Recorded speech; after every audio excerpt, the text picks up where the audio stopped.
Rocking around the Christmas tree at the Christmas party hop. Mistletoe hung where you can see every couple tries to stop. Rocking around the Christmas tree, let the Christmas. Welcome back to the show, Junkies on 106.7 The Fan. During our annual holiday drinking show, we're reminding you that getting a DUI is a whole lot worse than being locked up for a night. It's a life-changing event. It costs you big time, just financially. When you tally up all the fines, court costs, lawyers' fees, etc., a drunk driving conviction can cost you between $5,000 and $20,000. So if you're out and about, call Sober Ride this holiday season, 1-800-200-TAXI, to get a safe ride home. Cakes, we locked up over a dozen people just last night. Wow. For drunk driving. You're kidding. No. Where? One location? No, this is all over Montgomery County. What's the biggest telltale sign? Just like driving behavior. It's driving erratically. It can be a lot of things. You can be driving too slow, driving too fast, going through a red light. Yeah, I mean anything where there's an indication that the driver is not paying attention to what they're doing. Right. But the classic thing is sort of not being able to stay in a lane of traffic. When we pace people, whether or drive behind them for looking to see if we can see some sort of driving behavior. There's it's tough sometimes to see people see a cop behind them, they just get nervous and so they don't drive very well. Right. But once you get that driving behavior, you have the legal foundation to make the stop, then you go up. And what people don't realize is no matter how many breath mints they put in, no matter all the tricks that they think they're going to do, the minute that they roll that window down, I'm telling you, it hits you right in the face. Is that right? And it hits you, and you have the technology, at least some forces do, that to detect just the alcohol coming off the person before you even do the field sobriety tests. Exactly, and we put folks through the field sobriety tests right there at the scene, and we give them the option of blowing in the breathalyzer and right there at the scene as well. And so we pretty much know. What's the best way to handle it when you get pulled over, right? Because last thing I want to do is a cop to think that I'm up to anything crazy. What's the best thing for you to do as a driver when you get pulled over? Like, where do you put your hands? What do you roll your windows down? What do you do to show them you're up to nothing shady? Well, I mean, I'll tell you, it's always nice when you walk up to a vehicle, and let me tell you, people talk about, I was stopped because, and you fill in the blank, you know. But the fact is that about probably 75 to 80% of the stops that we make, we have no idea if the driver's male, female, white, black, young, old. We have no idea until we get right up to the car. Right. With the windows being tinted, the stops you make at night, you just don't know until you get right up there.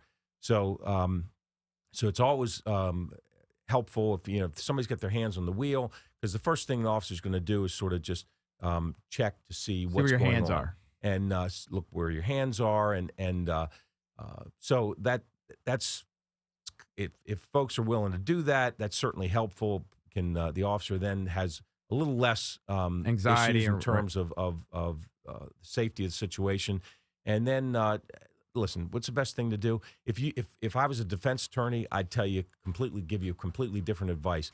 I think just being respectful, cooperative, was always the best way to go. I will tell you, when I was a young police officer and I was writing tickets every day, if somebody was nice and cooperative, and in fact, when I went up and say, hey, I stopped you because we were speeding, and of course, you get, a lot of folks just say, well, no, I wasn't. It's like, well, you know what? My speedometer's calibrated. I paced you for a mile. Yes, you were. But I'm not going to get in a debate there. So, it's fine. I'll write your ticket and we can debate it in court. What about this move? But if somebody cooperated and say, I've had people say, yes, officer, I'm sorry. I'm in a hurry. I got this. Gave you some what appeared to be an honest excuse. Oftentimes, I just say, okay, well, just slow down. It's happened to me a bunch. I was going to ask you, EB's famous for the move of, I was on my way to do my radio show. No, I said, you've done that before. No, I say on my way to the station. Yeah. Or, something like, leave it vague. The that opens the door, because I have to tell you. It does work, Did the police officer say what type of station? Sometimes. And TV I'll say, station, police station? I got to tell you, it's happened probably half dozen times. I know, but I'm not kidding. They're nice. I know, but my nice question, people. My follow-up question is: does the police officer say what station or what kind of station? Yeah, sometimes. He's hopeful. And then you say radio station. I do a radio show. Yes. And I annoy people for 4 Say, I'm hours. E-Bizzle. And a lot of times they listen. But he's right. But Chief is right. Beyond that, Jason, a lot of times I've also just said, he said, I pulled you over for speeding. I said, yeah. He said, you know what? You're 100% right. I was, I apologize. I actually was just trying to see how fast I could go. I mean, do something stupid. And there's two outcomes to that. One, the guy writes you a ticket, and you got no shot in court because he said, "Well, You've admitted to everything." Yeah. So, but I stopped a woman for speeding one time, and walked up, and she said, I'm pregnant. I'm going to the hospital. She'd shoved a basketball up under her shirt. No way. Absolutely. So she had a basketball in the car, and Yes. she saw you pull over. She went, Absolutely. So that's hysterical. yeah. So you get cases like that. How did you know it was the basketball? You just could tell? I mean, it just said did not Spalding. look like a real. It just fell out. She had it up a little high. Yeah. Right. So Hold on. Now, he was going to tell something else. About the NTSB, I think. Yes. Real quick. Can you say that? So the NTSB, this investigation will take months for this plane crash, and but they've started to release some information piecemeal. One bit of information that it was not a bird in the engine.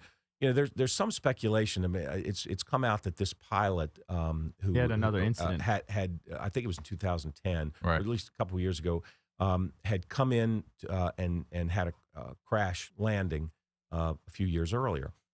That, from what I am told, the cause of that crash was that he came in too quick, too fast, and so there's some speculation that this guy didn't want to have a repeat of that, and that he was slowing down and may have slowed down too much. His engine stalled, and so again, this is at this point it's just speculation. But do you have a lot of those, like, in Montgomery County? How many little air parks or air strips or whatever do we have in Montgomery County? Well, the that air park up in Gaithersburg Very busy, right? Yeah, it is. It's I heard that it was the fourth busiest Right. airport in the state. Do we So have a lot of incidents? I mean, how many little small plane crashes do we have in most of Montgomery them County? occur actually on. I mean, they have some hard landings, and they have some.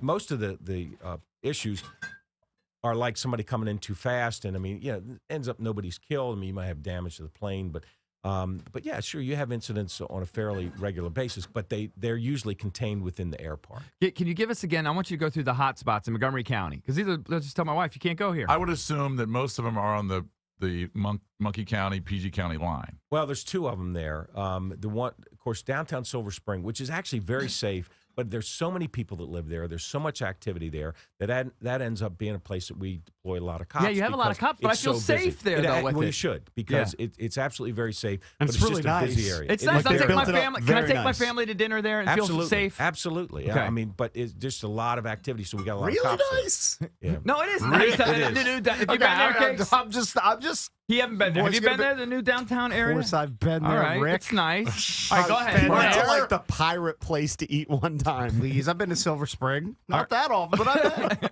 But What the, else, Chief? The busiest area in the county for us is around White Oak and Right. up toward Briggs Cheney, and that is on the Montgomery County Prince George's border. Right. Is that gang violence or There's just some of random that. stuff? Gang violence is not a huge issue for us. I mean, there are gangs operating, but they still will typically prey on each other rather than folks that have no association with gangs.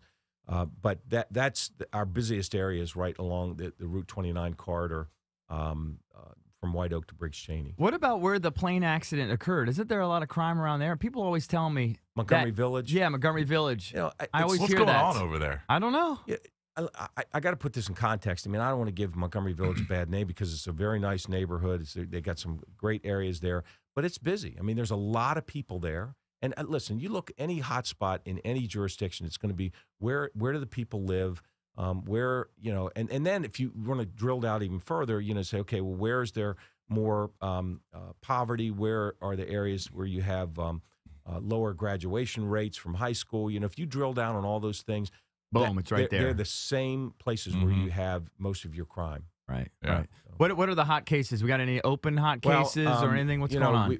I know you all Let's talk about solve the one. Hoggle This is what I case. love. Hot crime Yeah. takes. Yeah, you all talk about the Hoggle case all the time, and that's a very frustrating case. And so we're Have you interviewed her, the mother? we've interviewed her a a lot. Not you personally, your guys. No. Yeah. Where is she right now? She is, I think, in hospital. She's in a mental hospital. Yeah. Okay. And does she have? Is it a public diagnosis? Like she's schizophrenic? All these things. There's been a determination that right now she's not criminally responsible. So, that doesn't speak to whether she was criminally responsible, when she took the kids, or what she will be in the future. But right now, we're not able to charge her with any crimes right now. But you're pretty confident that you know. Well, we're confident that she knows where the children are. But she may go. I mean, she may go the rest of her life without getting charged. She may. Yeah. I mean, unless some more evidence comes up. So it's incredibly frustrating. Very frustrating. But you draw a parallel to the Line Sisters case, and this is back from 1975 when those two girls were abducted from Wheaton Plaza, and the bodies have never been found. The girls have never been found, and we actually got a break in the case a year ago, and we're as close right now to identifying the individuals responsible for that abduction in 1975. Really? Wow. And God bless the Line family. They still live in Wheaton in the same house. And so we've never forgotten about that case, and we've identified some folks that we believe are involved somehow in the case. Are those local people? Suspects local? Yeah, Hyattsville. Wow, and that's incredible. But they also own property in Bedford, Virginia, and so the Bedford County sheriffs have been assisting us in the investigation. They had a grand jury down there that questioned some of these people, and one woman was charged with perjury in front of the grand jury, and we believe that we may we're as close as we've ever been to trying to find these girls. Are you able to? You're chief, right? So you're the big dog. But if you were driving down the street and witnessed the guy, swerving, could you pull him over? Do it all the time. Do you really? Oh, you do? You're in an unmarked vehicle, I assume. Yes. Okay. Yeah. But you do traffic stops. Yeah, and it's people get so bitter when Chief comes out. Oh yeah. Hey, I recognize you. Well, I typically write warning tickets because it's more difficult for me Big to get hassle to get to court. Yeah, that's not your thing but anymore. depending on what it is, and if I hear a fight call go out and I'm around the corner, I mean I go there all the time. I mean, listen, I understand what my responsibilities are certainly different than what I had when I started, but I took this job 38 years ago because I wanted to be a cop, and I still love. You still love that part. Do you carry a weapon? Yes. Oh, you do. So when was the last time you pulled it? Oh, there it is. Okay. When was the last He's time a you pulled lefty. it?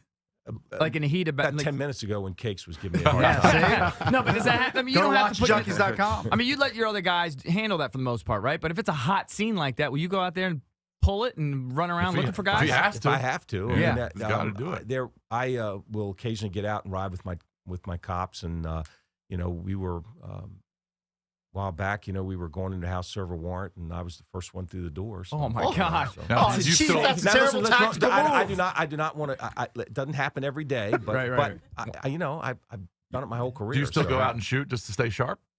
Have to. Yeah. I got to go through all the same certifications and qualifications. Is that like every an cop does. annual thing you have to do as a police Actually officer? do it 2 or 3 times a year. Wow. Now, where's Tiger's tournament? Because we always see Chief whenever there's a golf tournament in town. Is Tiger's tournament going to be, or is it out at the Virginia place this year? I think they were moving it from congressional. It's not. Oh yeah, they're going. Yeah, they're going to RTJ Yeah, I think next it's year. RTJ, right? Yeah. It's not. So we don't have any golf tournaments on the calendar they're for going this to year. RTJ. Well, Big ones? I mean, typically we have at least one a year, and I just go out. When you see me there, I'm just going out to sort of just greet all of my. I mean, we got 30 cops assigned to this thing, so I just go out there in the mornings at a roll call just to give them a pep talk. And This isn't really Montgomery County, but can you arrest the Redskins quarterbacks for their play?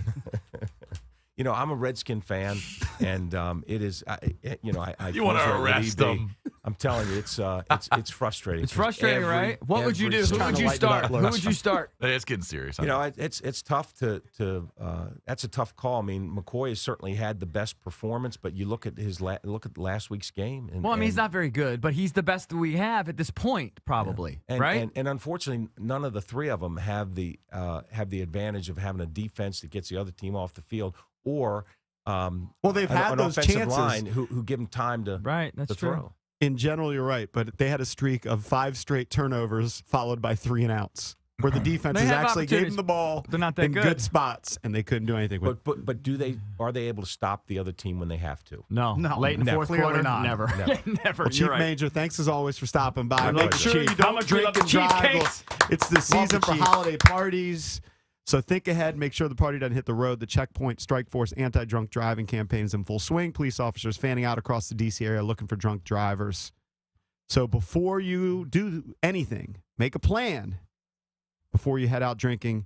If you you have too much to drink, all you have to do is call Sober Ride, 1-800-200-TAXI, 1-800-200-8294. Sober Ride, sponsored by the Washington Regional Alcohol Program.